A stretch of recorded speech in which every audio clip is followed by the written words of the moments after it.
ಇದೇನಿದು? ಸೂರ್ಯಾಸ್ತಕ್ಕೆ ಅರ್ಧಗಳಿಗೆ ಮಾತ್ರ ಉಳಿದಿರುವುದು. ಈ ಅಲ್ಪಾವಸಾರದಲ್ಲಿ ದ್ರೋಣಾಚಾರ್ಯರಿಂದ ರಕ್ಷಿತರಾದ ಸೈಂಧವನ ಮಸ್ತಕವು ಭೂಮಿಗೆ ಉರುಳಲೇಬೇಕು. ಇಲ್ಲವಾದರೆ ಅರ್ಜುನನು ತನ್ನ ಪ್ರತಿಜ್ಞಾಭಂಗದಿಂದ ಪ್ರಾಣತ್ಯಾಗ ಮಾಡುವನು. ಈ ಸಂಕಷ್ಟದಿಂದ ಅವನನ್ನು ಉದ್ಧರಿಸಲು ನಾನೊಂದು ಉಪಾಯವನ್ನು ಹೂಡುವೆನು. ಜಾಗೃತಳಾಗು ನನ್ನ ಯೋಗಮಾಯೆ. ರಾಶಿ ರಾಶಿ ಅಂಧಕಾರವನ್ನು ಪ್ರವಹಿಸು. ಕ್ಷಣಕಾಲ ಈ ಜಗತ್ತು ಕತ್ತಲೆಯಿಂದ ತುಂಬಲಿ.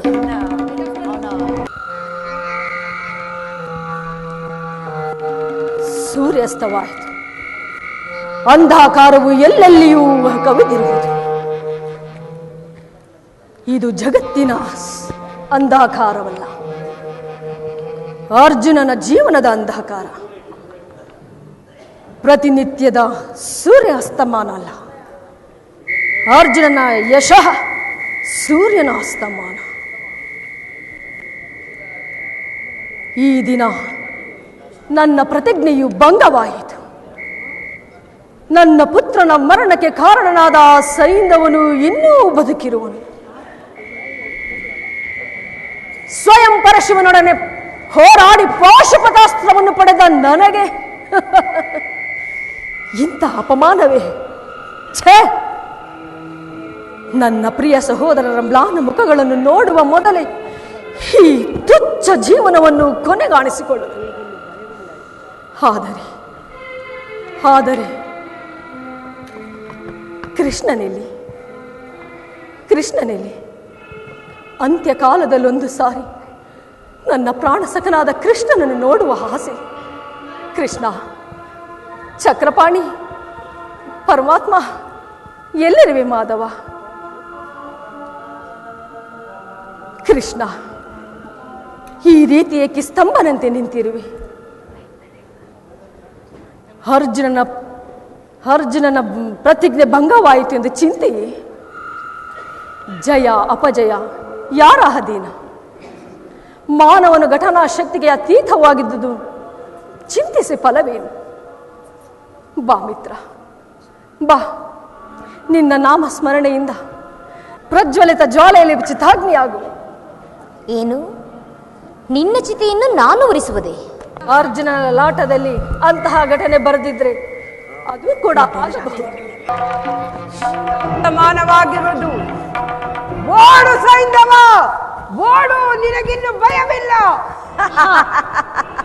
ಅರ್ಜುನ, ನೀನು ವೀರನು. ಪ್ರತಿಜ್ಞೆಯಂತೆ ಅಗ್ನಿಯಲ್ಲಿ ದೇಹ ತ್ಯಾಗ ಮಾಡು. ಈ ಲೋಕದ ಹೊಗಳಿಕೆಗೆ ಪಾತ್ರನಾಗುವೆ. ಅರ್ಜುನ, ಮರಣಕ್ಕೆ ಸಿದ್ಧನಾಗು. ನಿನ್ನ ಚಿತೆಯನ್ನು ನಾನೇರಿಸುವೆ. ಅಷ್ಟೊಂದು ಅವಸರ ಬೇಕೆ? ಅರ್ಜುನನು ವೀರ ಶಿಖಾಮಣಿ, ತನ್ನ ಪ್ರತಿಜ್ಞೆಯಂತೆ ನಡೆಯುವನು.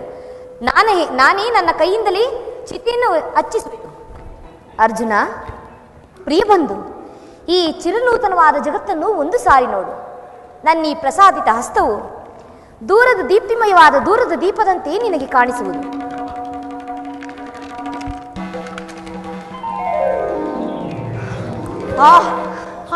ಇದೇನು ಮೋಸ, ವಂಚನೆ?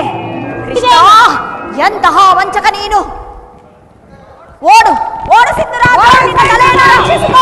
ಅರ್ಜುನ, ನೋಡು, ಏಕೆ ಬಾಣವನ್ನು ಓಡು. ನೆನಪಿನಲ್ಲಿ ಅರ್ಜುನ, ಸೈಂಧವನ ಚಿನ್ನ ಮಸ್ತಕವು ಭೂಮಿ ಗುರುಡಲಾಗದು. ಸಂಬಂಧಕ ಪಂಚಕ ತೀರ್ಥದಲ್ಲಿ ಅವನ ತಂದೆಯಾದ ರುದ್ರಕ್ಷತ್ರನು ಸಂಧ್ಯೋಪಾಸನೆಯಲ್ಲಿ ಕುಳಿತಿರುವನು. ಅವನ ಚಿನ್ನ ಮಸ್ತಕವು ಅವನ ಉಡಿಯಲ್ಲಿ ಬೀಳುವಂತೆ ಹೊಡೆ, ಇಲ್ಲವೇ ನೀನು ಹತನಾಗುವೆ.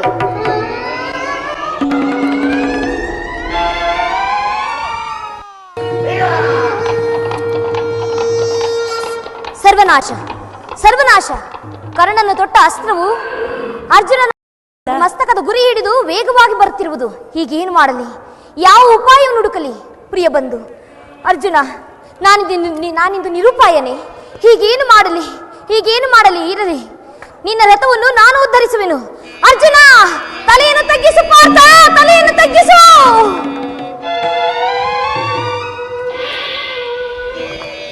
ಅಬ್ಬಾ, ಜನಾರ್ದನ, ಭಯಗ್ರಸ್ತನಾದೆನು. ಭಯಗ್ರಸ್ತನಾಗಬೇಡ ಅರ್ಜುನ.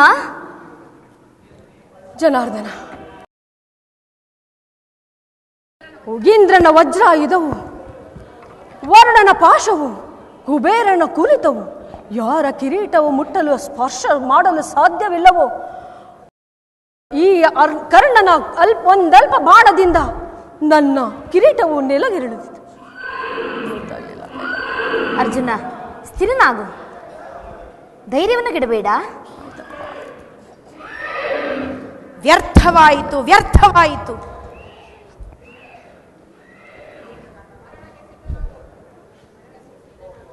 ಬ್ರಾಹ್ಮಣನ ಶಾಪದಿಂದ ಕ್ಷತ್ರಿಯನ ತೇಜವು ನಷ್ಟವಾಗುವುದಿಲ್ಲ. ಇದೇನಿದು? ಒಮ್ಮಿಂದೊಮ್ಮೆ ರಥದ ಚಕ್ರವೇಕೆ ಭಂಗವಾಯಿತು? ರಥವು ಭೂಮಿಗಿಳಿಯುತ್ತಿರುವುದು.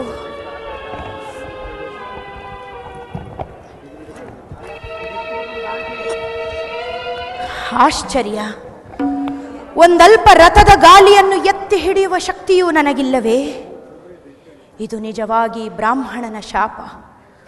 ಮೃತ್ಯುವಿನಂತೆ ನನ್ನ ಬೆನ್ನು ಬಿದ್ದು ಸಮಯವನ್ನು ಕಾದುಕೊಂಡಿತ್ತೆಂದು ತೋರುತ್ತಿದೆ. ತಾಯಿ ವಸುಂಧರೆ, ಕರ್ಣನು ಬಾಹುಗಳ ಸಹಾಯದಿಂದ ಉದ್ಧಾರವಾಗುವನೆಂದು ನನ್ನ ರಥವನ್ನು ನಿನ್ನ ಗರ್ಭದಲ್ಲಿ ಧರಿಸಿಕೊಂಡೆಯಾ? ಬಿಡು ತಾಯಿ, ಬಿಡು. ಇಂದು ನಿನ್ನಲ್ಲಿಯೂ ಇಷ್ಟೊಂದು ಸ್ವಾರ್ಥ, ಇಷ್ಟೊಂದು ಹಿಂಸೆ ಕಾಣುತ್ತಿಲ್ಲವೇ? ಕರ್ಣನ ಕಣ್ಣುಗಳಿಂದ ಅಶ್ರು ಜಲವು ಸುರಿಯುತ್ತಿರುವುದು.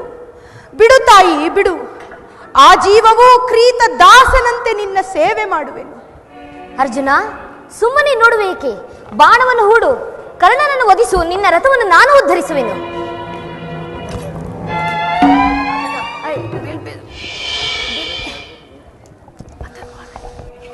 ಇದೆಂತಹ ಭೀಷಣ ದೃಶ್ಯ!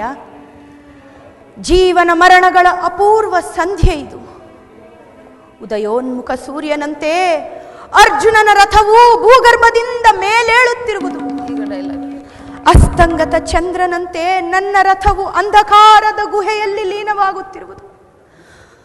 ಅರ್ಜುನನ ಉತ್ಥಾನ, ಕರ್ಣನ ಪತನ. ನಾವಿಬ್ಬರೂ ಸಹೋದರರು. ತೂಗು ಹಲಗೆಯ ಆಟವನ್ನಾಡುವ ಬಾಲಕರಂತೆ ನಾನೊಂದು ಕಡೆ, ಅರ್ಜುನನೊಂದು ಕಡೆ. ಮೇಲಕ್ಕೇಳುವೆವು, ಕೆಳಗೆ ಬೀಳುವೆವು. ಇದು ನಿಜವಾಗಿ ಬ್ರಾಹ್ಮಣನ ಶಾಪ. ಜೀವನದ ರಹಸ್ಯ ತತ್ವ, ಕಾಲಚಕ್ರದ ಚಿರಪರಿಚಿತ ಆವರ್ತ.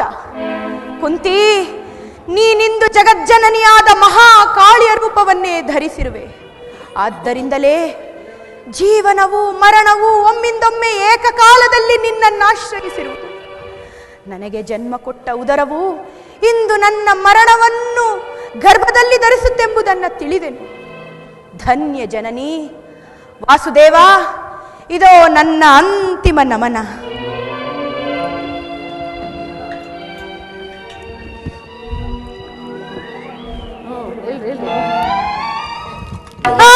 ವಾಸುದೇವ,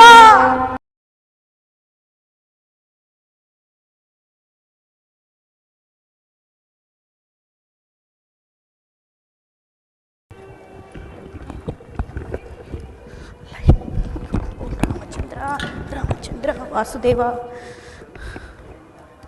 ಹೋಗು, ಹೋಗು ಕರ್ಮವೀರ. ನೀನು ದಾನದಲ್ಲಿ ಮುಕ್ತ ಹಸ್ತನು, ಅಪ್ರತಿಮನೂ ಆಗಿ ಆರ್ಯಾವರ್ತವನ್ನು ಬೆಳಗಿದೆ. ನಿನ್ನ ಆತ್ಮಕ್ಕೆ ಚಿರನೂತನವಾದ ಶಾಂತಿ ದೊರಕಲಿ. ಹೋಗು ಕರ್ಮವೀರ, ನನ್ನ ಪ್ರಿಯ ಬಂಧು ಕೌಂತೆಯ. ವಾಸುದೇವ, ಏನು ಹೇಳಿದೆ? ಏನೂ ಇಲ್ಲ ಅರ್ಜುನ. ಈ ವೀರವರನಿಗೆ ಅಭಿವಾದನ ಮಾಡು.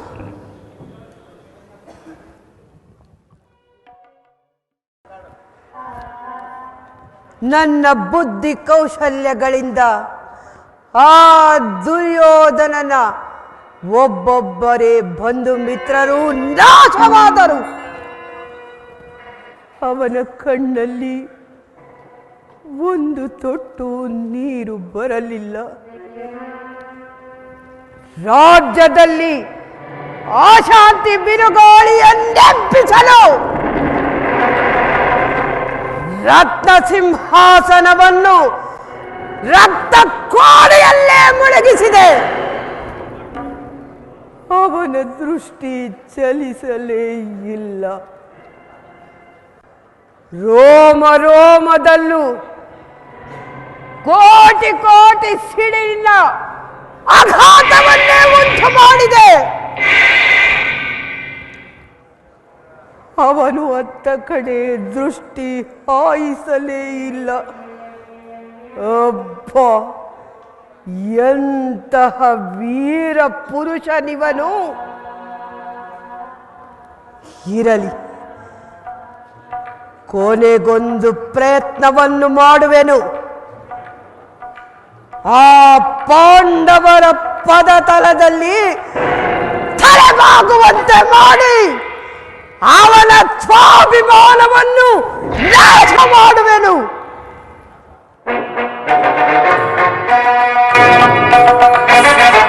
ಸುಮ್ಮನಿರುವೆ ಏಕೆ ಶಕುನಿ? ಇದು ಯುದ್ಧದ ಕೊನೆಯ ದಿನ. ಸಿದ್ಧನಾಗು ಯುದ್ಧಕ್ಕೆ ನೀನು. ಬೇಡ ಕುರುರಾಜ, ಯುದ್ಧ ಬೇಡ, ಸಾಕು, ನಿಲ್ಲಿಸು. ಏನೆಂದೇ? ಯುದ್ಧವನ್ನು ನಿಲ್ಲಿಸಬೇಕೆ? ನಾನು ಈ ಮಾತುಗಳು ಬರುತ್ತಿರುವುದು ನಿನ್ನಿಂದಲೇ ಶಕುನಿ? ಹೌದು, ನನ್ನಿಂದಲೇ. ಸರ್ವರ ವಿರುದ್ಧವಾಗಿ ನಿನ್ನ ಹೃದಯದಲ್ಲಿ ವಿಷಜ್ವಾಲೆಯನ್ನೇ ಬಿತ್ತಿದೆ. ಅದಕ್ಕಾಗಿ ಈಗ ದುಃಖಿಸುತ್ತಿರುವೆನು. ಬೇಡ, ದಯಮಾಡಿ ಯುದ್ಧವನ್ನು ನಿಲ್ಲಿಸಿ ಬಿಡು. ಈ ಯುದ್ಧಕ್ಕೆ ಕಾರಣನು ನೀನಲ್ಲ ಶಕುನಿ. ರಾಜ್ಯವು ವೀರರ ಸಂಪತ್ತು. ಕುರುಪಾಂಡವರ ರಾಜ್ಯ ಲೋಭದಿಂದ ಈ ಯುದ್ಧವು ಪ್ರಾರಂಭವಾಯಿತು. ಸ್ವಯಂ ನಾನು ಅದನ್ನು ಪ್ರತಿಷ್ಠಾಪಿಸಿದೆನು. ನೀನಿಲ್ಲದಿದ್ದರೆ ಅರಗಿಮನ ಮನೆಯ ಪ್ರಕರಣವು ನಿಲ್ಲಬಹುದಾಗಿತ್ತು. ಕಪಟ ದ್ಯೋತ ಕೆಡೆ ಇರುತ್ತಿರಲಿಲ್ಲ. ದ್ರೌಪದಿಯ ಮಾನಭಂಗಕ್ಕೆ ಪ್ರಯತ್ನವೂ ಆಗುತ್ತಿರಲಿಲ್ಲ. ಆದರೆ ಯುದ್ಧವು ಮಾತ್ರ ಖಂಡಿತವಾಗಿ ನಡೆಯುತ್ತಿತ್ತು. ನಾನು ನಿನ್ನ ಹಿತೈಷಿ, ನಿನ್ನ ಕೈ ಹಿಡಿದು ಬೇಡವನು. ದಯಮಾಡಿ ಯುದ್ಧವನ್ನು ಸಾಕು ಮಾಡು. ಏನೆಂದೆ? ನೀನು ನನ್ನ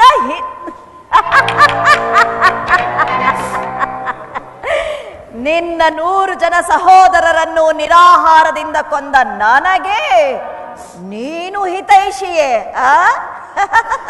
ಈಗ ಮಾತುಗಳೇಕೆ? ಆದರೂ ನಿನ್ನನ್ನು ಸಮೀಪದಲ್ಲಿಟ್ಟುಕೊಂಡೆ ಶಕುನಿ.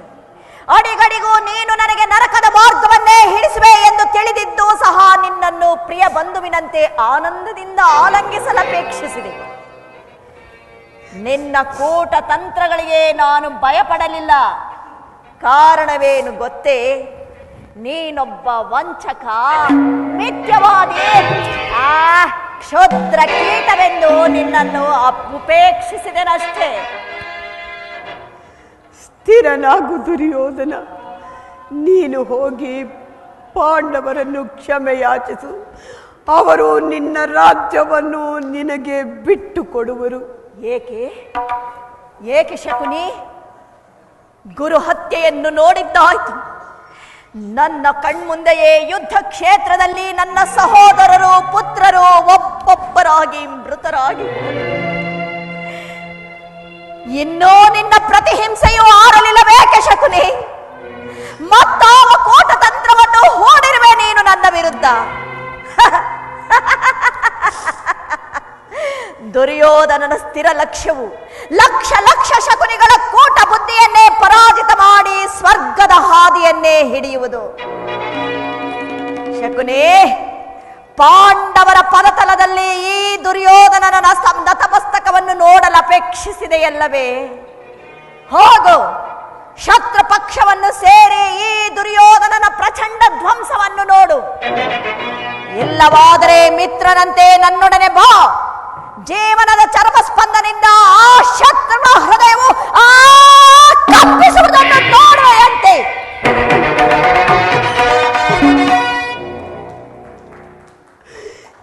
ಎಂತ ಅಪಮಾನ! ಯಾರು ನನ್ನನ್ನು ಇಷ್ಟೊಂದು ತುಚ್ಛವಾಗಿ ನೋಡಿರಲಿಲ್ಲ. ಹೋಗು ವೀರ, ಯುದ್ಧದಲ್ಲಿ ಗೆದ್ದು ಕೀರ್ತಿಯನ್ನು ಪಡೆ. ಈ ಶಕುನಿಗೆ ಇನ್ನೇನು ಉಳಿದಿರುವುದು? ಮರಣ ಒಂದೇ. ನಾನು ನಿನ್ನೊಡನೆ ಸ್ನೇಹಿತನಾಗಿ ಬರುವೆನು. ಈ ಯುದ್ಧದಲ್ಲಿ ಶಕುನಿಯು ಗಳಿಸಿರುವುದು ದುರ್ಬಲ ದುರ್ದಶ ಉಪಮಾತೀತವಾದ ದುರ್ಬರ ದುರ್ಭಾಗ್ಯ.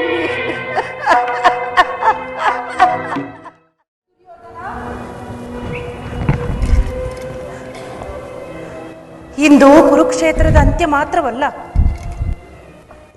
ಪ್ರಪಂಚದ ಅಂತ್ಯ, ಬ್ರಹ್ಮಾಂಡದ ಮಹಾವಿಪ್ಲವ. ಹಾಗಾದರೆ ಈ ಸೃಷ್ಟಿಯ ಅಂತಿಮ ಮುಹೂರ್ತದಲ್ಲಿ ನನ್ನ ಕುಮಾರನು ಎಲ್ಲಿ ಅವಿತುಕೊಂಡಿರುವನು? ದುರ್ಯೋಧನ, ಸುಯೋಧನ, ಇಂದು ನೀನೆಲ್ಲಿ? ಯುದ್ಧದಲ್ಲಿ ಸತ್ತೆಯೋ? ಹಾಗಿದ್ದರೆ ನಿನ್ನ ಶರೀರವು ಕುರುಕ್ಷೇತ್ರದಲ್ಲೆಲ್ಲಿಯೋ ಬಿದ್ದಿರಬೇಕು. ಸತ್ತಿದ್ದರೆ ನಿನ್ನ ಮುಚ್ಚಿದ ಕಣ್ಣುಗಳನ್ನೊಂದು ಸಾರಿ ಮುದ್ದಿಸುವೆನು ಮಗನೇ. ಗಾಯದಿಂದ ನರಳುತ್ತಾ ಬಿದ್ದಿದ್ದರೆ ಮರಣದ ತೀವ್ರ ದಾಹದಿಂದ ಒಣಗಿದ ನಿನ್ನ ಗಂಟಲಿಗೆ ಒಂದೊಳ್ಳೆ ಗಂಗಾಜಲವನ್ನು ಬಿಡುವೆನು ಕುಮಾರ. ಎಲ್ಲಿರುವೆ ಮಗನೇ? ದುರ್ಯೋಧನ, ದುರ್ಯೋಧನ! ಅಮ್ಮ, ನಾನಿಲ್ಲಿರುವೆನು ತಾಯಿ. ಸುಯೋಧನ, ದುರ್ಯೋಧನ, ಸುಯೋಧನ! ಅಲ್ಲ ಅಲ್ಲ, ಇದು ಕೃಷ್ಣನ ಮಾಯೆಯೋ? ಕೃಷ್ಣನ ಮಾಯೆಯಲ್ಲ ತಾಯಿ, ನಾನು ನಿಜವಾಗಿಯೂ ನಿನ್ನ ಕಂದ ದುರ್ಯೋಧನನೇ. ಕುಮಾರ, ಸರೋವರದಲ್ಲಿ ಅಡಗಿ ಕುಳಿತಿದ್ದೆನು. ಅಡಗಿ ಕುಳಿತಿದ್ದೆ? ಸುಯೋಧನ, ನೀನು ನಿಜವಾಗಿಯೂ ನನ್ನ ದುರ್ಯೋಧನನೇ? ಸಂದೇಹವೇ ತಾಯಿ? ಹಾಗಾದರೆ ಮರಣ ಕಂಜಿ ಸರೋವರದಲ್ಲಿ ಏಕೆ ಅಡಗಿ ಕುಳಿತಿದ್ದೆ? ಹೇ ಈಶ್ವರ, ಎಂತಹ ಅಧಂಪತನವಿದು! ಇದನ್ನು ನೋಡುವ ಸಲುವುದಕ್ಕಾಗಿಯೇ ನಾನು ಇಲ್ಲಿಗೆ ಬಂದದ್ದು. ಹೇಳು ದುರ್ಯೋಧನ, ಹೇಳು ಕುಮಾರ, ಹೇಳು. ಅಮ್ಮ, ಅಳಬೇಡವಮ್ಮ, ಅಳಬೇಡ. ಮೊದಲು ನನ್ನ ಮಾತನ್ನು ಕೇಳು, ಅನಂತರ ನಿನಗಿಷ್ಟವಿಲ್ಲದಿದ್ದರೆ ನನ್ನನ್ನು ನಿರಾಕರಿಸಿಬಿಡು. ನನಗೆ ನಿನ್ನಾವ ಮಾತುಗಳು ಬೇಡ. ಕುಲಾಂಗನೆಯ ಅಪಮಾನಕ್ಕೊಳಗಾಗಿ ಹಸ್ತಿನಾವತಿಯ ರಾಜಸಭೆಯಲ್ಲೊಂದು ಸಾರಿ ಸತ್ತೆ. ಯುದ್ಧ ಭೂಮಿಯಲ್ಲಿ 7 ಜನ ಮಹಾರಥಿಕರು ಅಭಿಮನ್ಯು ಕುಮಾರನನ್ನು ಕೊಂದಾಗ ಮತ್ತೊಂದು ಸಾರಿ ಸತ್ತೆ. ಈಗ ವೈಶಂಪಾಯನ ಸರೋವರದಲ್ಲಿ ಅಡಗಿ ಕುಳಿತು 3ನೇ ಸಾರಿ ಸಾಯಲಿರುವೆ. ವೀರ ಮಾತೆ ಗಾಂಧಾರಿಗೆ ಇದೆಂತಹ ಅವನತಿ! ಮಕ್ಕಳು ಶೂರರಾದರೆ ಸಾಯುವುದು 1 ಸಾರಿ, ಹೇಡಿಗಳಾದರೆ ಸಾಯುವುದು 1000 ಸಾರಿ. ಅಳಬೇಡ ತಾಯಿ, ಅಳಬೇಡ. ಎಷ್ಟು ದಿನಗಳ ಯುದ್ಧದಿಂದಲೂ ನನ್ನ ರಣದಾಹ ಮುಗಿಲಿಲ್ಲ ತಾಯಿ. ನರ ಕಳೆಯ ಬರಹದಿಂದ ದೇವಿಯ ಮೂರ್ತಿಯನ್ನು ಪ್ರತಿಷ್ಠಾಪಿಸಿ ರಕ್ತದ ಕಾಲುವೆಯಲ್ಲಿ ಸ್ನಾನ ಮಾಡಿ ಅಸ್ಥಿ ಮಾಂಸಗಳ ನೈವೇದ್ಯವನ್ನು ಮುಂದಿಟ್ಟು ಹೃದಯದ ಬಿಸಿ ನೆತ್ತರಿನಿಂದ ಅಭಿಷೇಕ ಮಾಡಿದೆನು. ನನ್ನ ಕೈಯಾರೆ ಅಗ್ನಿಕುಂಡವನ್ನು ಉರಿ ಮಾಡಿ ಲಕ್ಷ ಲಕ್ಷ ಜೀವನ ಪ್ರಾಣಗಳನ್ನೇ ಆಹುತಿ ಮಾಡಿದೆನು. ಇನ್ನುಳಿದಿರುವುದು ಆ ದೇವಿಯ ಆರತಿ ಮಾತ್ರ. ಅದು ಆದಷ್ಟು ಜಾಗ್ರತೆಯಾಗಿ ಆಗುವುದು ತಾಯಿ. ಆ ನಂತರ ಈ ದುರ್ಯೋಧನನು ಪ್ರಳಯ ಕಾಲದ ಧೂಮಕೇತುವಿನಂತೆ ಭೂಮ್ಯಾಕಾಶಗಳನ್ನು ಬೆಳಗಿ ಅನಂತದ ಅವಿನಾಶಿಯಲ್ಲಿ ಪ್ರಶಾಂತ ಉದರದಲ್ಲಿ ಲೀನನಾಗುವ. ಅಮ್ಮ, ಪ್ರಾಣವು ಪ್ರಕೃತಿಯ ಕ್ರೀಡಾವಸ್ತು ತಾಯಿ. ಅದು ಹೋದರೇನಾಯ್ತು, ಆದರೆ ಮಾನವು ಹೋಯಿತೆಂಬುದು ಮಾತ್ರ ಸುಳ್ಳು ತಾಯಿ, ಸುಳ್ಳು. ಏ ದುರ್ಯೋಧನನ ಮಸ್ತಕವೆಂದಿಗೂ ಅವನತವಾಗುವುದಿಲ್ಲ ತಾಯಿ. ನೋಡಮ್ಮ, ಇದು ಜಗತ್ತಿನ ಮಂಗಳ, ಸರ್ವನಾಶವಲ್ಲ ತಾಯಿ, ಸರ್ವನಾಶವಲ್ಲ. ಕುರುಭೂಮಿ ಎಲ್ಲೆಡೆ ಆಹಾಕಾರವೆದ್ದಿದೆ. ಈ ಆಹಾಕಾರದಿಂದ ಭವಿಷ್ಯ ಭಾರತದಲ್ಲಿ ದಿವ್ಯ ಸಿಂಹಾಸನವೊಂದು ರಚಿಸಲ್ಪಡುವುದು. ರಕ್ತದಿಂದ ತೊಯ್ದ ಯಜ್ಞ ಕಂಬಕ್ಕೆ ಕಟ್ಟಲ್ಪಟ್ಟ ಜಗತ್ತು ಕಂಪಿಸುತ್ತಿತ್ತು. ಶೋಣಿತ ತರ್ಪಣದಿಂದ ಈ ವಿಶ್ವವು ರಚಿಸಲ್ಪಡುತ್ತಿತ್ತು. ಮುಂದೆ ಈ ದ್ವೇಷವನ್ನು, ಹಿಂಸೆಯನ್ನು ಮರೆತು ಜಗತ್ತಿನ ಜೀವಿಗಳೆಲ್ಲರೂ ಸಹೋದರ ಸಹೋದರಿಯರಂತೆ ಸ್ನೇಹ ಭಾವದಿಂದ ಬಾಳುವರು ತಾಯಿ, ಸ್ನೇಹ ಭಾವದಿಂದ ಬಾಳುವರು. ಏನು ಹೇಳಿದೆ ಕುಮಾರ? ಮತ್ತೊಂದು ಸಾರಿ ಹೇಳು, ಮತ್ತೊಂದು ಸಾರಿ ಹೇಳು. ಸಮಸ್ತ ಪ್ರಪಂಚವೂ ಕೇಳಲಿ, ಹೇಳು ಮಗನೇ. ಅಮ್ಮ, ನೀನಿನ್ನು ಮರೆಯಾಗು. ಶತ್ರುಗಳ ಹೆಜ್ಜೆಯ ಸಪ್ಪಳವು ಕೇಳುತ್ತಿದೆ. ಹೋಗು ತಾಯಿ, ಹೋಗು. ನನ್ನ ಉಳಿದಿರುವ ಸಹಾಯಕರಿಗೆ ಹೇಳು, ದುರ್ಯೋಧನನಿನ್ನೂ ಸತ್ತಿಲ್ಲ. ದೇವಿಯ ಆರತಿಯನ್ನು ಸಿದ್ಧ ಕ್ಷಣಕಾಲ ವಿಶ್ರಾಂತಿಯನ್ನು ಪಡೆಯುತ್ತಿದ್ದಾನೆ ಎಂದು. ಹೋಗು ಹೋಗು ತಾಯಿ. ಸುಯೋಧನ, ಸುಯೋಧನ. ಹೌದು, ಶತ್ರುಗಳು ಬರುತ್ತಿರುವರು. ಕುಮಾರನು ಇಲ್ಲಿರುವನೆಂದು ತಿಳಿದರೆ ಆತನ ವಿಶ್ರಾಂತಿಯನ್ನು ಭಂಗಪಡಿಸುವರು. ನನಗಿನ್ನೂ ಚಿಂತೆ ಇಲ್ಲ. ಪುತ್ರನು ಹೇಡಿಯಲ್ಲವೆಂದು ಸಂತುಷ್ಟಳಾದೆನು. ಗಾಂಧಾರಿಯ ಎದೆಹಾಲು ವಿಫಲವಾಗಲಿಲ್ಲ, ವಿಫಲವಾಗಲಿಲ್ಲ, ವಿಫಲವಾಗಲಿಲ್ಲ.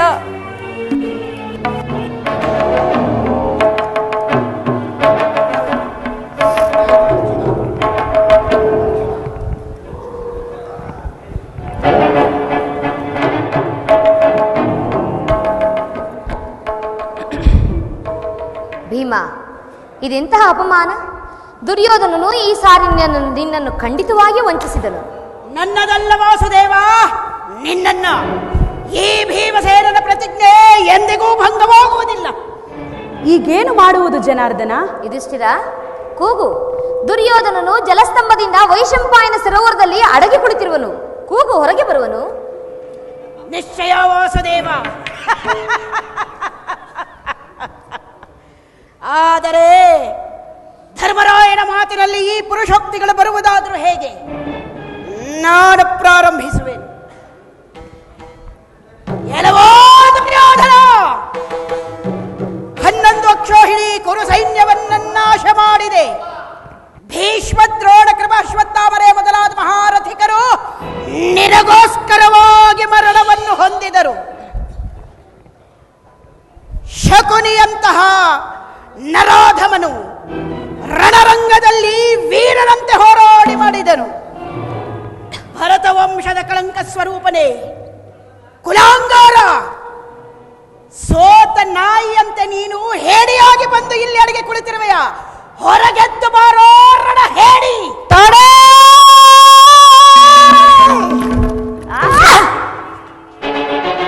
ನಾಲಿಗೆಯನ್ನು ಅಲ್ಲಿಯೇ ತಡೆ. ಮುಂದೆ ಒಂದು ಮಾತನ್ನು ಉಚ್ಚರಿಸದಿರು. ವಿರಾಟನ ಅಡಿಗೆ ಮನೆಯ ಭಟ್ಟಂಗೆ ವೀರರ ಹೃದಯವನ್ನು ನೀನೇನು ಬಲ್ಲೆಯೋ? ಯುಧಿಷ್ಠರ, ನಾನು ಪ್ರಾಣಭಯದಿಂದ ಅಂಜಿ ಸರೋವರದಲ್ಲಡಗಿರಲಿಲ್ಲವೋ? ಪ್ರಮತ್ತ ವಿಕ್ರಮದಿಂದ ಹೋರಾಡುವ ಮೊದಲು ಕ್ಷಣಕಾಲ ವಿಶ್ರಾಂತಿ ಪಡೆಯುತ್ತಿದ್ದೇನಷ್ಟೇ. ಉತ್ತಮ ಉತ್ತಮ ದುರ್ಯೋಧನ. ಯುಧಿಷ್ಠರ, ದುರ್ಯೋಧನನ ಉನ್ನತ ಧ್ವಜದಡಿಯಲ್ಲಿ ಹೊರಟ 11 ಅಕ್ಷೋಹಿಣಿ ಸೈನ್ಯದಲ್ಲಿ ಈಗ ಉಳಿದಿರುವುದು ನಾನು ಮತ್ತು ಈ ನನ್ನ ಗದೆ. ಬನ್ನಿ ಓ ಪಾಂಡವ ವೀರರೇ, ನಿಮ್ಮನ್ನೆಲ್ಲ ಯುದ್ಧಕ್ಕೆ ಆಹ್ವಾನಿಸುತ್ತಿದ್ದೇನೆ. ಒಬ್ಬೊಬ್ಬರಾಗಿ ಬಂದರೂ ಸರಿ, ಇಲ್ಲವೇ ಎಲ್ಲರೂ ಒಟ್ಟಾಗಿ ಬಂದರೂ ಸರಿ, ನಾನೋರ್ವನೇ ನಿಮ್ಮೆಲ್ಲರೊಡನೆ ಏಕಾಂಗಿಯಾಗಿ ಹೋರಾಡುತ್ತೇನೆ. ಬನ್ನಿ ಯುದ್ಧಕ್ಕೆ.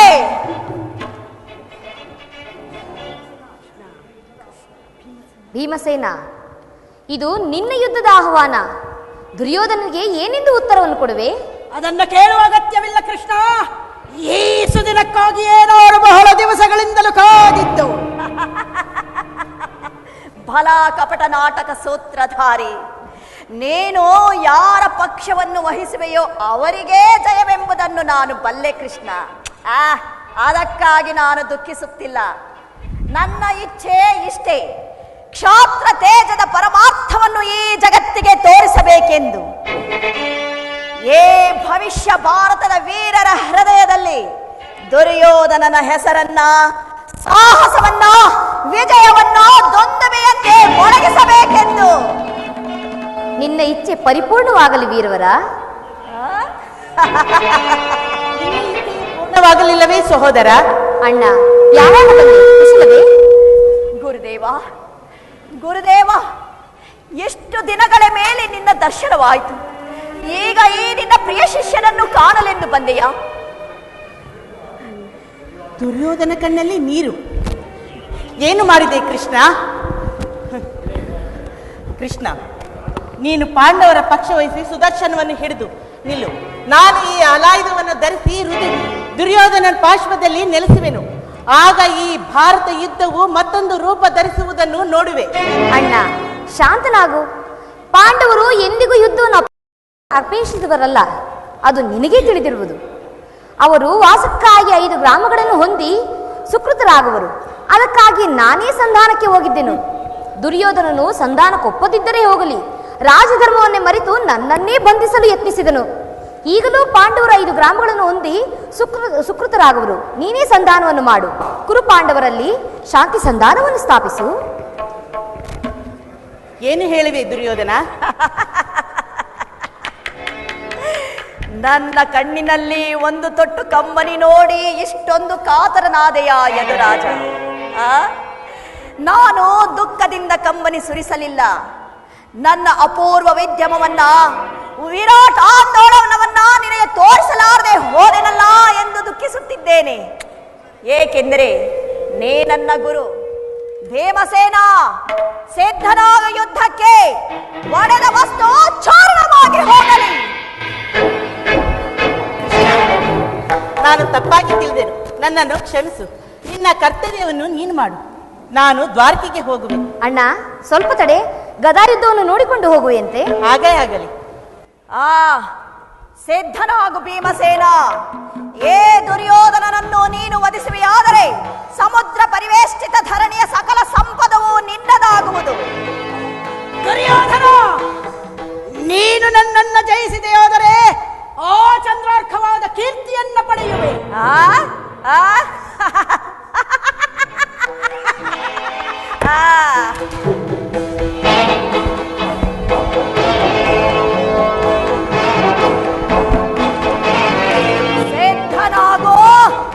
ಸಿದ್ಧನಾಗು ಯುದ್ಧಕ್ಕೆ.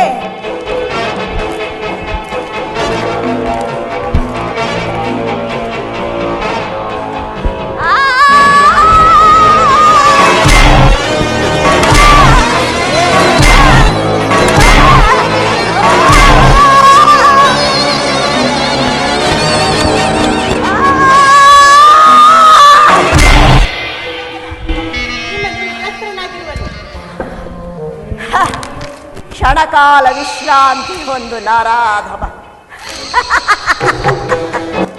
ವಿಶ್ರಾಂತಿ ಅಗತ್ಯವಿಲ್ಲ ದುರ್ಯೋಧನ. ಏಗ ಸೊತ್ತರಾಗು ಯುದ್ಧಕ್ಕೆ. ನನ್ನ ಗದಾದಂಡವನ್ನ ನೀನು ಪಡೆಯಲು ಸಿದ್ಧರಾಗು. ಬಲ ದುರ್ಯೋಧನ, ನಿರಾಶನಾಗಬೇಡ ಭೀಮ. ದುರ್ಯೋಧನನು ಎದೆಮೆಟ್ಟಿ ಕಾಳಗ ಮಾಡಿದಂತೆ ನೀನು ತೊಡೆ ತೊಟ್ಟಿ ಕಾಳಗವನ್ನು ಮಾಡು. ಕೃಷ್ಣ, ಮರೆತಿದ್ದೆ. ದುರ್ಯೋಧನ, ಈಗ ಸಿದ್ಧರಾಗು ಯುದ್ಧಕ್ಕೆ. ನರಾಧಮ.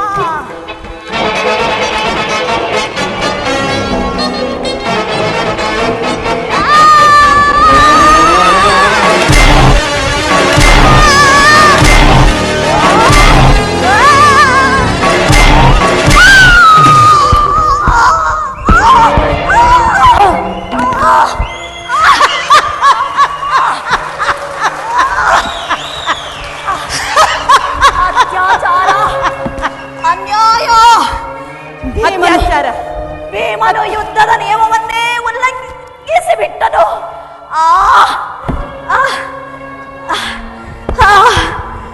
ಅತ್ಯಾಚಾರ. ದುರ್ಯೋಧನು ನನ್ನ ಶಿಷ್ಯನು. ಕೃಷ್ಣ, ಜಾಗೃತದೆ. ನಿನ್ನ ಸಮ್ಮುಖದಲ್ಲಿ ಭೀಮನ ವಧೆ ಮಾಡುವೆನು. ಅಣ್ಣ, ಶಾಂತನಾಗು. ಅಂದು ತುಂಬಿದ ರಾಜಸಭೆಯಲ್ಲಿ ಏಕವಸ್ತ್ರ ಧಾರಣಿಯಾದ ದ್ರೌಪದಿಯನ್ನು ಅಪಮಾನ ಮಾಡಿದಾಗ ದುರ್ಯೋಧನನು ತೊಡೆ ತೊಟ್ಟಿ ಆಕೆಯನ್ನು ಬಾ ಎಂದು ಕರೆದಾಗ ಭೀಮನು ಆ ತೊಡೆಯನ್ನು ಮುರಿಯುವುದಾಗಿ ಪ್ರತಿಜ್ಞೆ ಮಾಡಿದನು. ಇಂದು ಪ್ರತಿಜ್ಞೆಯನ್ನು ನೆರವೇರಿಸಿದನು. ಪಾಪದ ಪ್ರಾಯಶ್ಚಿತ್ತವಾಯಿತು. ಅದಕ್ಕೆ ವ್ಯರ್ಥ ಕೋಪಬೇಕೆ? ಏನೇ ಆದರೂ ಇದು ಅಧರ್ಮ, ಅತ್ಯಾಚಾರ. ನಿನ್ನ ಜೀವನದಲ್ಲಿ ಕಳಂಕವಾಗಿ ಉಳಿಯುವುದು. ದುರ್ಯೋಧನನು ನನ್ನ ಪ್ರಿಯ ಶಿಷ್ಯನು. ಧನ್ಯನು, ಧನ್ಯನು. ನೀನು ವೀರ ಸ್ವರ್ಗವನ್ನು ಹೊಂದಿ ಯಶಸ್ವಿಯಾಗು. ಇಲ್ಲಿ ಒಂದು ಕ್ಷಣವೂ ನಿಲ್ಲಲು ನಂಗೆ ಇಚ್ಛೆ ಇಲ್ಲ. ಯುಧಿಷ್ಠರ, ಕ್ಷಾತ್ರ ತೇಜದಿಂದ ಕ್ಷತ್ರಿಯ ಧರ್ಮವನ್ನು ಪಾಲನ ಮಾಡಿದೆನು. ಸಸಾಗರ ಪೃಥ್ವಿಯನ್ನು ಲೀಲಾ ಮಾತ್ರದಿಂದ ಶಾಸನ ಮಾಡಿದೆನು. ಅನೇಕ ದಾನ ಧರ್ಮಗಳನ್ನು, ಯಜ್ಞ ಯಾಗಾದಿಗಳನ್ನು ಮಾಡಿ ಭಾರತದ ವೀರರ ಹೃದಯದಲ್ಲಿ ಮೇರ ಸದೃಶ್ಯನ ಯುಕ್ತನಾಗಿ ಮೆರೆದೆನು. ಹೋಗು ಹೋಗು ಯುಧಿಷ್ಠರ, ನನ್ನ ವಿಯೋಗದಿಂದ ವಿಧವೆಯಾದ ಈ ಭೂಮಿಯನ್ನು ನೀನೇ ಆಳು ಹೋಗು. ಅಬ್ಬಾ, ಎಂತಹ ಧರ್ಮ ಅತ್ಯಾಚಾರವಿದು! ಇದಕ್ಕೆಲ್ಲ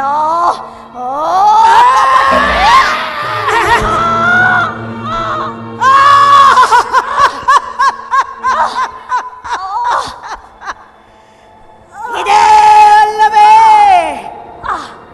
ನನ್ನ ಪರಮ ಪಾಂಚಾಲಿಯನ್ನ ಹಿಡಿದು ತರಿಸಿ ಬಾ ನನ್ನ ತೊಡೆಯನ್ನಲಂಕರಿಸು ಎಂದು ಕರೆದವನ ರಕ್ತ. ಇದೇ ಅಲ್ಲವೇ ತುಂಬಿದ ಸಭೆಯಲ್ಲಿ ದ್ರೌಪದಿಯ ವಸ್ತ್ರಾಪಹರಣ ಮಾಡಿದ ದುರಹಂಕಾರಿ ದುರ್ಯೋಧನನ ರಕ್ತ. ಪಾಂಚಾಲಿ ಪಾಂಚಾಲಿ, ಇದೋ ನಿನ್ನ ಬೆಚ್ಚಿದ ಮುಡಿಗೆ ರಕ್ತ ಮಜ್ಜನ ಮಾಡಿಸುವೆ. ಇದೋ ಬಂದೆ. ಅಬ್ಬಾ, ಎಂತಹ ಧರ್ಮಾತ್ಯಾಚಾರವಿದು! ಇದಕ್ಕೆಲ್ಲ ಕಳ್ಳ ಕೃಷ್ಣನೇ ಕಾರಣ. ಕೃಷ್ಣ ಕೃಷ್ಣ ಕರೆದೆಯಾ ದುರ್ಯೋಧನ?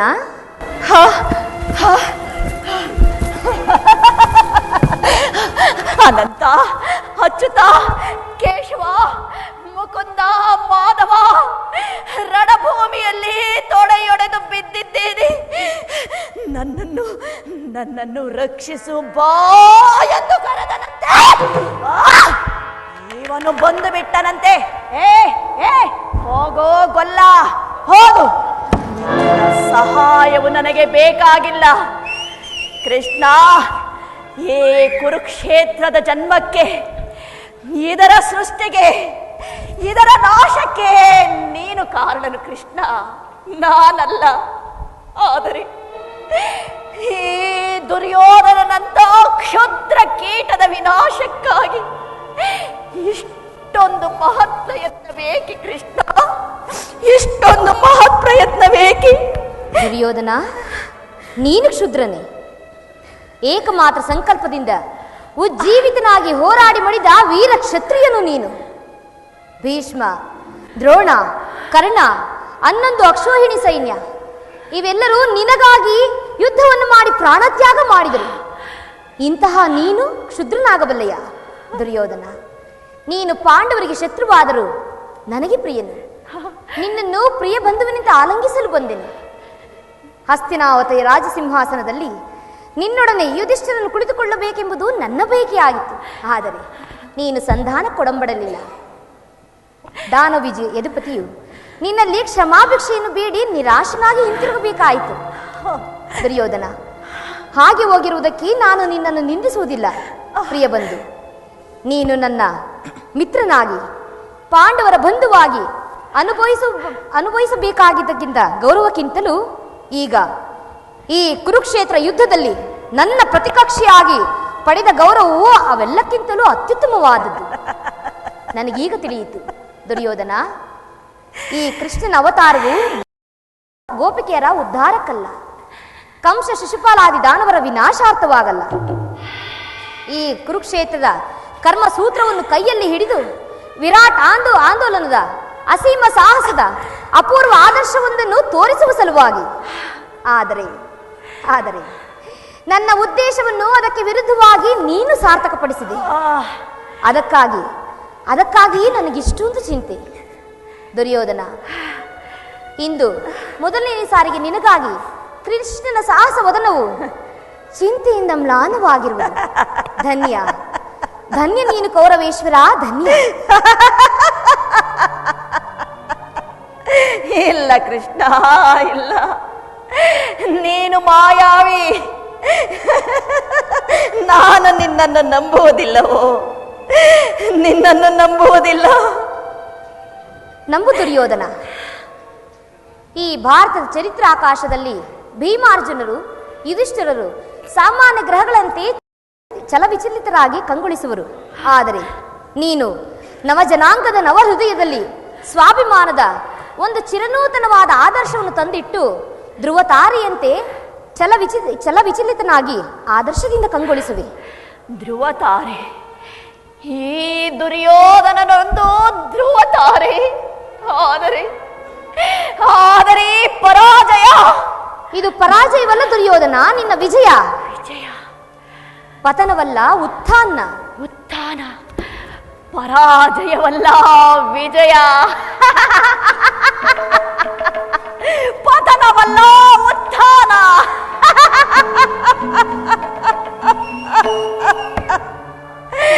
ಸಾರ್ಥಕವಾಯಿತು ಕೃಷ್ಣ, ನನ್ನ ಜನ್ಮ ಸಾರ್ಥಕವಾಯಿತು. ಹೋಗು ಕೃಷ್ಣ, ನಾನು ಕ್ಷಣ ಕಾಲ ನಿದ್ರಿಸುವೆನು. ಪುನಃ ಎಚ್ಚರಗೊಂಡಾಗ ಸ್ವರ್ಗದ ದೇವತೆಗಳು ವಿಜಯ ಗೀತವನ್ನು ಹಾಡುತ್ತಾ ನನ್ನನ್ನು ಸ್ವಾಗತಿಸುತ್ತಾರೆ. ಹೋಗು ಕೃಷ್ಣ, ಹೋಗು. ನಿನ್ನ ಅಭಿಷ್ಟವು ಸಾರ್ಥಕವಾಗಲು ವೀರವರ. ಅಬ್ಬಾ, ನನ್ನ ರಕ್ತವು ಕುದಿಯುತ್ತಿದೆ. ರಣದಾಹವು ನನಗಿನ್ನೂ ಹಿಂಗಿಲ್ಲ. ಆದರೆ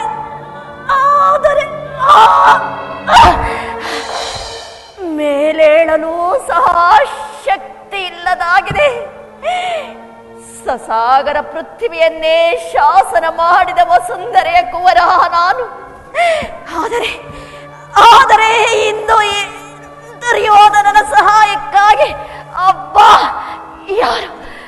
ಯಾರೂ ಇಲ್ಲವೇ? ಅಶ್ವತ್ಥಾಮನೋ ಇನ್ನು ಜೀವಿಸಿರುವನು. ಅಶ್ವತ್ಥಾಮ, ನೀನು ಸಮಾಧಿ ಗರ್ಭದಿಂದ ಜೀವಿತನಾಗಿ ಬಂದಂತೆ ಬಂದಿರುವೆ. ನೀನು ನಿಜವಾಗಿಯೂ ಅಶ್ವತ್ಥಾಮನೇ, ನನ್ನ ಗುರುಪುತ್ರ ಅಶ್ವತ್ಥಾಮನೇ. ಹಾಗಾದರೆ ನಿನ್ನ ಸ್ವಾಮಿ ದುರ್ಯೋಧನ ಈ ಮಣ್ಣಿನಲ್ಲಿ ಉರುಳಾಡಲೇಕೆ? ಅಶ್ವತ್ಥಾಮ, ಮಣ್ಣಿನಲ್ಲಿ ಉರುಳಾಡಲೇಕೆ? ಮಹಾರಾಜ, ನನ್ನನ್ನು ಸೇನಾಧಿಪತಿಯನ್ನಾಗಿ ಮಾಡು. ಈ ಕುರುವಂಶದ ಭಗ್ನ ಕೀರ್ತಿಯನ್ನು ಪುನಃ ಸಂಘಟಿತವನ್ನಾಗಿ ಮಾಡುವೆನು. ನಾಳಿನ ಪ್ರಾತಃ ಕಾಲದೊಳಗಾಗಿ ಪಂಚ ಪಾಂಡವರ ಚಿನ್ನ ರುಂಡಗಳನ್ನು ತಂದು ನಿನ್ನ ಚರಣ ತಲದಲ್ಲಿ ಹಾಕುವೆನು.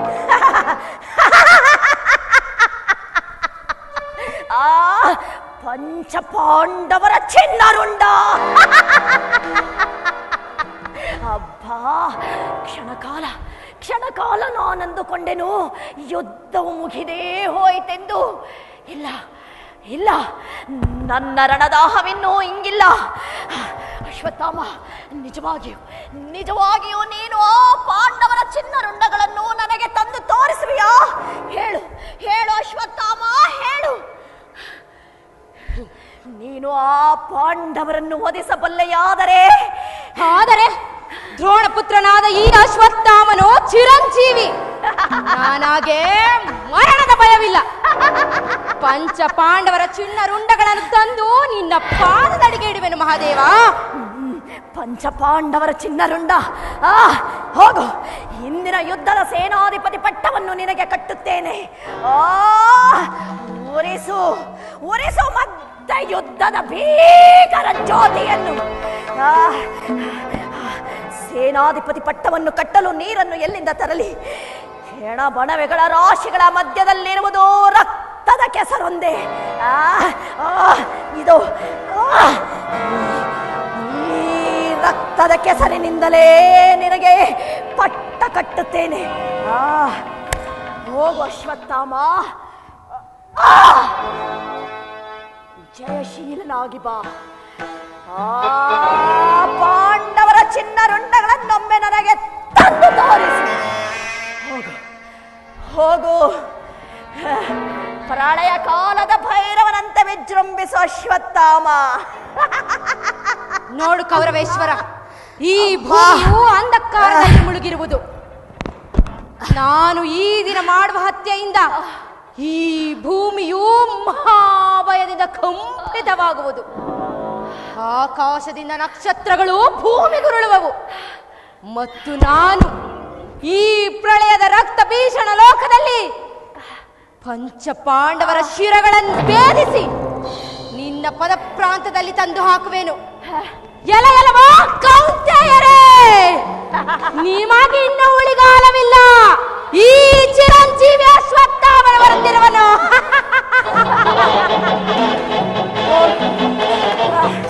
ಹೋಗು ಅಶ್ವತ್ಥಾಮ, ನೀನು ಬರುವವರೆಗೂ ಪ್ರಾಣವನ್ನು ಈ ನನ್ನ ಮುಷ್ಟಿಯಲ್ಲಿ ಹಿಡಿದಿರುತ್ತೇನೆ.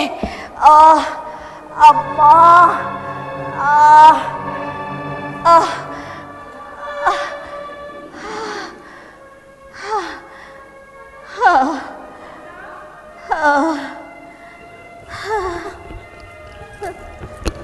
ಕುಮಾರ,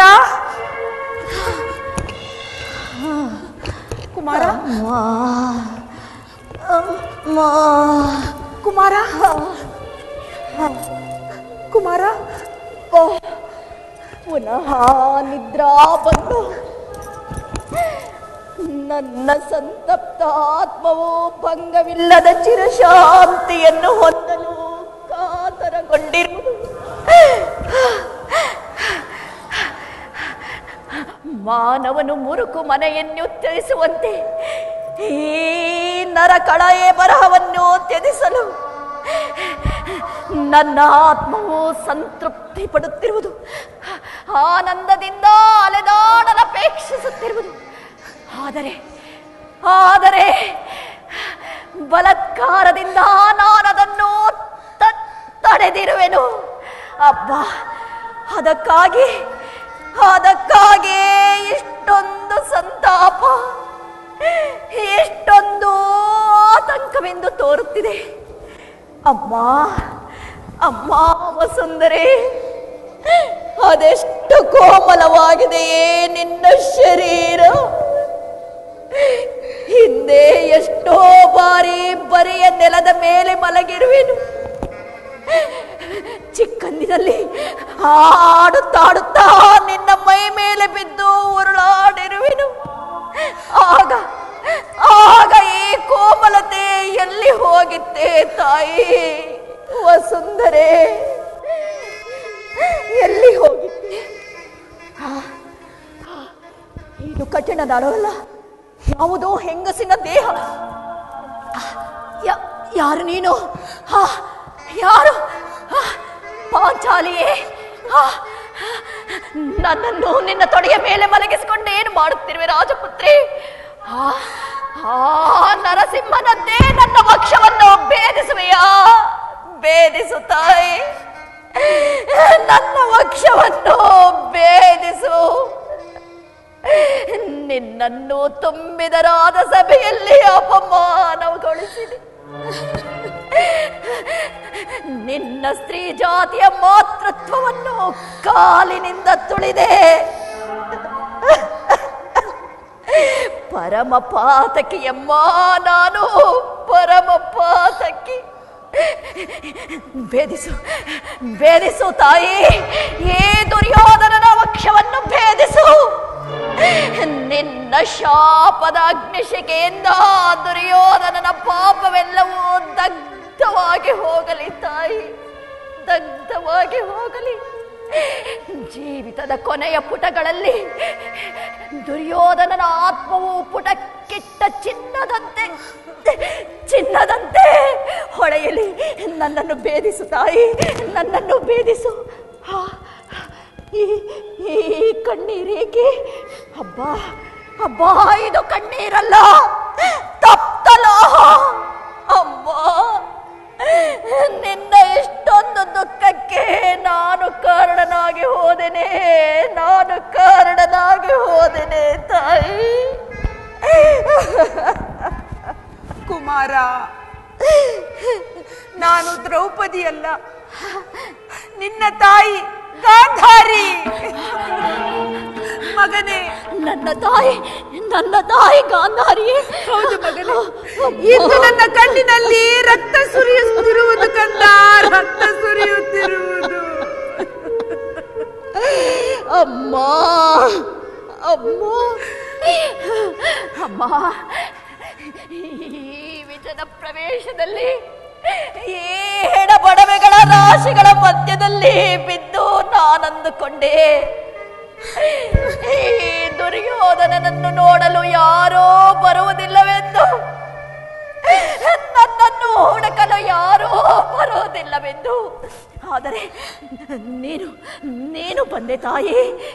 ವಿದುರನು ಬರಲಿಲ್ಲ, ನೀನು ಬಂದೆ. ಸಂಜಯನು ಬರಲಿಲ್ಲ, ನೀನು ಬಂದೆ ತಾಯಿ, ನೀನು ಬಂದೆ. ಕೊನೆಗೆ ನನ್ನ ಸತಿ ಭಾನುಮತಿಯೂ ಬರಲಿಲ್ಲವಮ್ಮ.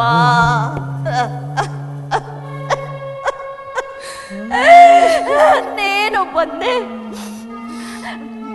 ಬಂಧುಗಳ ಕರ್ತವ್ಯಕ್ಕಿಂತಲೂ, ತಂದೆಯ ಅಭಿಮಾನಕ್ಕಿಂತಲೂ, ಸತಿಯ ಶೀಲಕ್ಕಿಂತಲೂ ತಾಯಿಯ ಪ್ರೇಮವು ಉನ್ನತವಾದದ್ದೆಂದು ಜಗತ್ತಿಗೆ ತೋರಿಸಿದೆ ತಾಯಿ, ಜಗತ್ತಿಗೆ ತೋರಿಸಿದೆ. ಅಮ್ಮ, ತಾಯಿಯ ಪ್ರೇಮವು ಸ್ವರ್ಗದ ಪವಿತ್ರ ವಸ್ತು. ಅದು ಮರ್ತ್ಯಲೋಕವನ್ನೇ ಬೆಳಗುವುದು ತಾಯಿ, ಬೆಳಗುವುದು. ಉದ್ವಿಗ್ನಾಗಬೇಡ ಕಂದ, ಪುನಃ ಮೂರ್ಛೆ ಹೋಗುವೆ. ಅಮ್ಮ, ಅದೆಂತಹ ಸಾಹಸವನ್ನು ಮಾಡಿದೆಯೇ ತಾಯಿ, ಅದೆಂತಹ ಸಾಹಸವನ್ನು ಮಾಡಿದೆಯೇ, ಎಂತಹ ಸಾಹಸವನ್ನು ಮಾಡಿದೆ. ಕುಮಾರ, ಈ ಕಣ್ಣೀರೇಕೆ ಮಗನೇ? ನಿನ್ನನ್ನು ಇಂದ್ರನ ವಜ್ರಾಯುಧಕ್ಕಿಂತಲೂ ಕಠಿಣವಾಗೆಂದು ಆಶೀರ್ವದಿಸಿದ್ದೇನೆ. ದೃಢ ಸಂಕಲ್ಪದಿಂದ ನಿನ್ನ ವಿಜಯವನ್ನು ಸಂಕಲ್ಪಿಸಿದೆನು. ಆದರೂ ಈ ಪರಾಜಯ, ಈ ತಾಯಿಯ ಆಶೀರ್ವಾದವೂ ಇಂದು ವ್ಯರ್ಥವಾಗಿದೆ. ವ್ಯರ್ಥವಾಗಲಿಲ್ಲ ತಾಯಿ, ವ್ಯರ್ಥವಾಗಲಿಲ್ಲ. ಯಾರಿಗೆ ಸಾಧ್ಯವಮ್ಮ ಅಷ್ಟೊಂದು ಅತ್ಯಾಚಾರ? ತಾಯಿ ಆಶೀರ್ವಾದವನ್ನು ವ್ಯರ್ಥ ಮಾಡುವ ಶಕ್ತಿ ಯಾರಿಗಿದೆಯಮ್ಮ, ಯಾರಿಗಿದೆ? ನೋಡು ತಾಯಿ, ಈ ದುರ್ಯೋಧನನ ಮಸ್ತಕವನ್ನೊಮ್ಮೆ ಸ್ಪರ್ಶಿಸಿ ನೋಡು. 1000 ವಜ್ರಾಯುಧದ ಘಾತಗಳನ್ನು ತಡೆಯುವ ಶಕ್ತಿ ಈ ನನ್ನ ಮಸ್ತಕಕ್ಕಿದೆ ತಾಯಿ. ಈ ನನ್ನ ವಿಶಾಲವಾದ ತೋಳುಗಳು, ಭುಜಗಳು, ಮುಷ್ಟಿ ಮಾತ್ರದಿಂದಲೇ 1000 ಮದ್ದಾನೆಗಳನ್ನು ಕೊಟ್ಟೆ ಪುಡಿ ಮಾಡಬಲ್ಲೆ ತಾಯಿ. ಕವಚದಿಂದ ರಕ್ಷಿತವಾದ ಈ ನನ್ನ ಎದೆ, ಇದನ್ನು ಭೇದಿಸಬಲ್ಲ ಶಕ್ತಿ ಯಾರಿಗಿದೆ ತಾಯಿ, ಯಾರಿಗಿದೆ?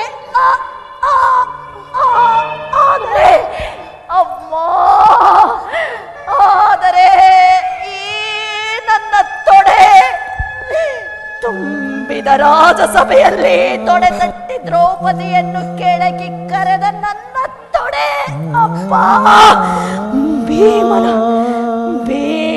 ಒಂದೇ ಒಂದು ಗದೆಯ ಘಾತದಿಂದ ಛಿದ್ರವಾಗಿ ಹೋಯಿತು ತಾಯಿ. ಅಮ್ಮ, ಓ ಜಗತ್ತಿನ ಜೀವಿಗಳೇ ಕೇಳಿ, ಯಾರನ್ನು ಬೇಕಾದರೂ ವಂಚಿಸಿ, ಆದರೆ ಮಾತೃಮೂರ್ತಿಯನ್ನು ಮಾತ್ರ ವಂಚಿಸಬೇಡಿ, ಮಾತೃಮೂರ್ತಿಯನ್ನು ಮಾತ್ರ ವಂಚಿಸಬೇಡಿ.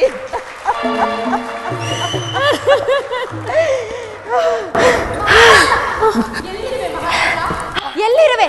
ಅಶ್ವತ್ಥಾಮ, ಗುರುಪುತ್ರ ಅಶ್ವತ್ಥಾಮ, ನಿನ್ನ ಶಪಥವನ್ನು ಈಡೇರಿಸಿರುವೆ ಮಹಾರಾಜ. ಎಲ್ಲಿರುವೆ?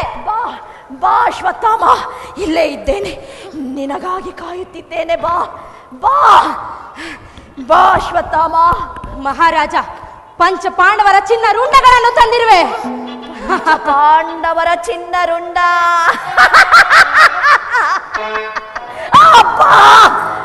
ಇಂದಿಗೆ ಈ ದುರ್ಯೋಧನನ ಛಲ ತೀರಿತು. ಎಲ್ಲಿ ಆ ಭೀಮನ ರುಂಡವನ್ನು ಕೊಡು. ತೆಗೆದುಕೋ ಮಹಾರಾಜ. ಭೀಮನ ರುಂಡ.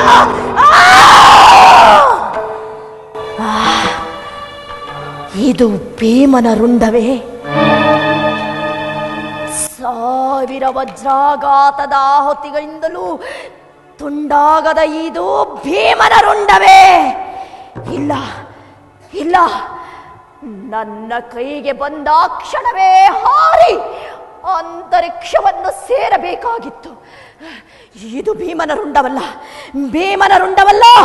ಎಲ್ಲಿ ಎಲ್ಲಿ ಉಳಿದ ಪಾಂಡವರ ರುಂಡಗಳನ್ನು ಕೊಡು, ಕೊಡು ಅಶ್ವತ್ಥಾಮ. ತೆಗೆದುಕೋ ಎಲ್ಲರ ಚಿನ್ನ ರುಂಡಗಳನ್ನು. ಮಹಾರಾಜ, ಎಲ್ಲರೂ ಒಂದೇ ಕೋಣೆಯಲ್ಲಿ ಮಲಗಿದ್ದರು. ಅವರನ್ನೆಲ್ಲ ಒಂದೇ ಏಟಿಗೆ ಸಂಹರಿಸಿ ಬಂದಿದ್ದರು. ಅಯ್ಯೋ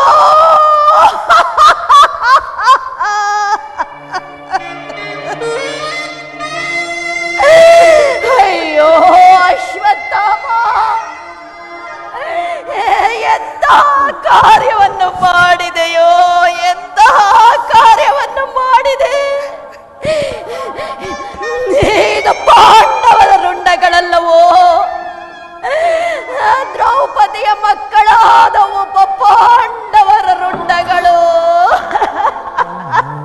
ಅಯ್ಯೋ, ಪಿಂಡ ಪ್ರದಾನಕ್ಕಾದರೂ ಉಳಿಸದೆ ಎಲ್ಲರನ್ನೂ ನಾಶ ಮಾಡಿಬಿಟ್ಟೆಯ ಅಶ್ವತ್ಥಾಮ.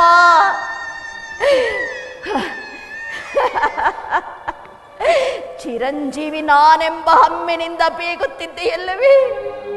ಹೋಗು, ಬ್ರಾಹ್ಮಣನಾಗಿ ಶಿಶು ಹತ್ಯಾ ದೋಷಕ್ಕೆ ನೀನು ಗುರಿಯಾಗಿ ಸತ್ತವರ ಮನೆಯ ಆತ್ಮ ಜ್ಯೋತಿಯಾಗಿ ಬೆಳಗುತ್ತಿರು. ಹೋಗು ಹೋಗು ಅಶ್ವತ್ಥಾಮ, ಹೋಗು.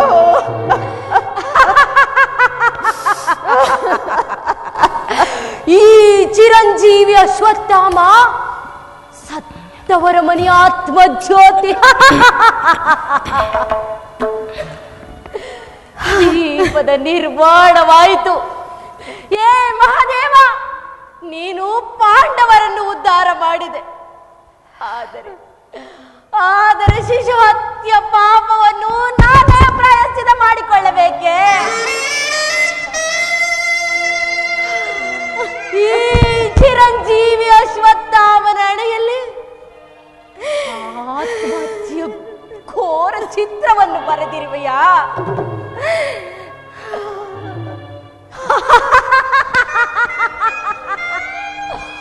ನಾನು ಮಹಾಬ್ರಾಹ್ಮಣ, ನಾನು ಚಿರಂಜೀವಿ ಅಶ್ವತ್ಥಾಮ. ಈ ಚಿರಂಜೀವಿ ಅಶ್ವತ್ಥಾಮ ಸತ್ತವರ ಮನೆಯ ಆತ್ಮ ಜ್ಯೋತಿ. ಸತ್ತವರ ಮನೆಯ ಆತ್ಮ ಜ್ಯೋತಿ.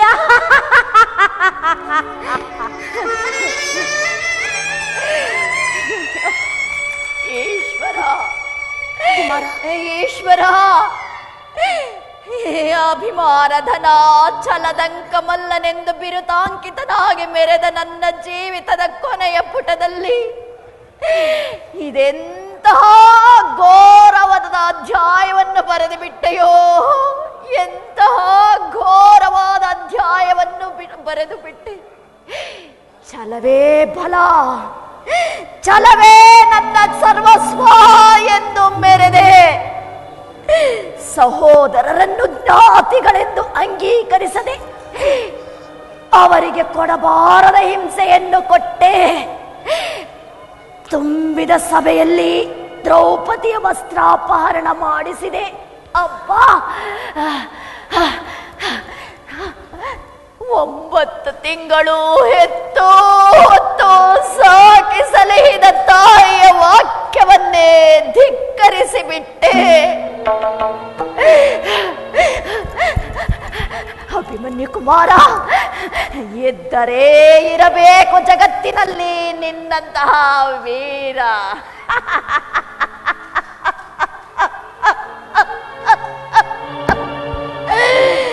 ನಿರಸ್ತ್ರನಾದ ಒಬ್ಬ ತರುಣನನ್ನು ನಾವು ಮಹಾರಥಿಗರು ಒಟ್ಟುಗೂಡಿ ಹೇಡಿಗಳಂತೆ ಸಾಯಿಸಿದೆವು. ಆ ಪಾಪವು ನನ್ನನ್ನು ಸುಮ್ಮನೆ ಬಿಡುವುದೇ? ನನಗಾಗಿ ನನ್ನ ಗುರು ದ್ರೋಣಾಚಾರ್ಯರು ಪ್ರಾಣವನ್ನು ತೆತ್ತರು. ನನಗೆ ಸಕಲ ಸಂಪದವೂ ಆಗಿದ್ದ ಭೀಷ್ಮರು ಸತ್ತರು. ಗುರುಜನರು, ಬಂಧು ಬಾಂಧವರು, ಪುತ್ರರೂ ಸತ್ತರು. ನನ್ನ ಪ್ರಿಯ ಸಹೋದರ ದುಶ್ಯಾಸನ ತಾಯಿಯ ಗರ್ಭವನ್ನು ಸೀಳಿ ಧರೆಗೆ ಮೊದಲು ಬಂದವನು ನಾನು. ಈ ಸೃಷ್ಟಿಯ ಸಕಲ ಸಂಪದವನ್ನು ಮೊದಲು ಅನುಭವಿಸಿದವನು ನಾನು. ಆದರೆ ಅಣ್ಣ, ನಿನಗಾಗಿ ನನ್ನ ಪ್ರಾಣವನ್ನು ಬೇಕಾದರೂ ಅರ್ಪಿಸುತ್ತೇನೆ ಎಂದು ಹೇಳಿ ಈ ಧರೆಯನ್ನು ತೊರೆದು ಹೋಗುವುದರಲ್ಲಿ ಮೊದಲಿಗನು ನೀನಾದೆಯ ದುಶ್ಯಾಸನ. ಕರ್ಣ, ಸ್ನೇಹ ಜೀವಿ ಕರ್ಣ, ಮಿತ್ರತ್ವಕ್ಕೆ ನೀನೇ ಪ್ರತ್ಯಕ್ಷ ಸಾಕ್ಷಿ.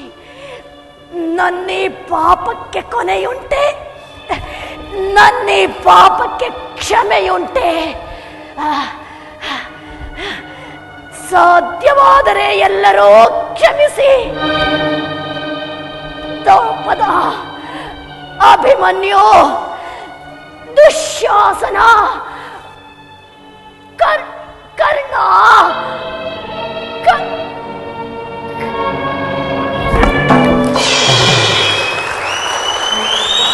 ಕುಮಾರ, ಕುಮಾರ, ದುರ್ಯೋಧನ, ದುರ್ಯೋಧನ, ನನ್ನನ್ನು ಬಿಟ್ಟು ಎಲ್ಲಿಗೆ ಹೋದೆ ಕುಮಾರ? ದುರ್ಯೋಧನ, ದುರ್ಯೋಧನ, ದುರ್ಯೋಧನ, ಕಂದ, ಹೇಳು ಕಂದ, ಹೇಳು. ಹೀಗೋ ಕುಮಾರ, ಕುಮಾರ, ಕುಮಾರ, ಹೇಳು, ಹೇಳು ಕುಮಾರ, ಹೇಳು ಸುಯೋಧನ. ಹಾಗೋ ಹಾಗೋ ನನ್ನ ಪ್ರಾಣನಾಥ, ಹಾಗೋ ಕೃಷ್ಣಾರ್ಜುನರು ಯುದ್ಧಕ್ಕೆ ಕರೆಯುತ್ತಿರುವರು. ಹೇಳು ಮಗನೇ, ಹೇಳು, ಹೇಳು. ಗದೆಯನ್ನೆತ್ತಿಕೋ, ಗದೆಯನ್ನೆತ್ತಿಕೋ ಮಗನೇ. ಭೀಮನೊಡನೆ ಯುದ್ಧ ಮಾಡುವುದಿಲ್ಲವೇ? ದುರ್ಯೋಧನ, ಕುಮಾರ, ಸುಯೋಧನ, ಸುಯೋಧನ, ಸುಯೋಧನ, ಸುಯೋಧನ.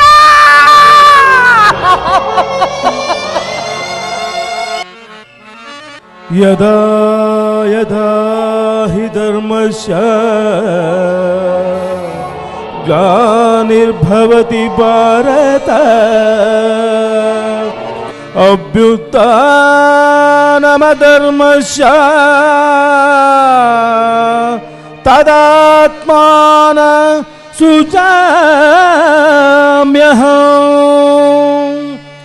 ಪವಿತ್ರಾಣಾಯ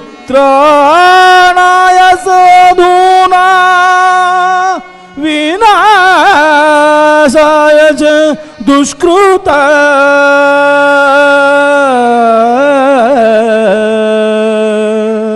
ಧರ್ಮ ಸಂಸ್ಥಾಪನಾರ್ಥಾಯ